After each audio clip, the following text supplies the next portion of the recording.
BNP ক্ষমতায় আসলে নগরীর বাকলিয়া কোতোয়ালি এলাকায় স্বাস্থ্য এবং শিক্ষা ক্ষেত্রে গুরুত্ব দিয়ে কাজ করার অঙ্গীকার করলেন বিএনপি নির্বাহী কমিটির সদস্য জনাব শামসুল আলম।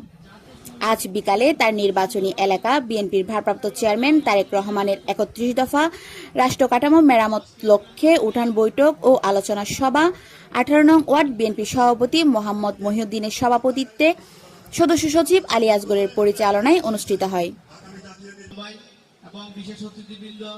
এই সময় প্রধান অতিথির বক্তব্যে তিনি এই মন্তব্য করেন।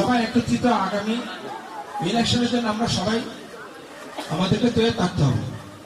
আপনারা জানেন আমাদের জনাব তারেক রহমান যে ৩১ দফা বাস্তবায়নের যে একটা ঘোষণা দিয়েছেন, সেই ঘোষণাটা আসতেছে।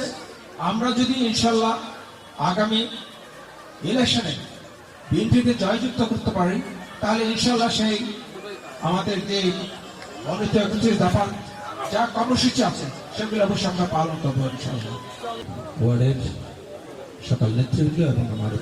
এতে বিশেষ অতিথি হিসেবে উপস্থিত ছিলেন নগর বিএনপির সদস্য অধ্যাপক নুরুল আলম রাজু, ওয়ার্ড বিএনপির নেতা মোহাম্মদ নাজের, সাবেক আহ্বায়ক আব্দুল আল সগির, মোহাম্মদ শাহজাহান, মোহাম্মদ সবুর, মোহাম্মদ আইয়ুব, মোহাম্মদ মুজিবুর রহমান, মোহাম্মদ জাহাঙ্গীর ও মহিলা দলনেত্রী কামরুন্নেসা সহ বিএনপির অঙ্গ সংগঠনের নেতাকর্মীরা।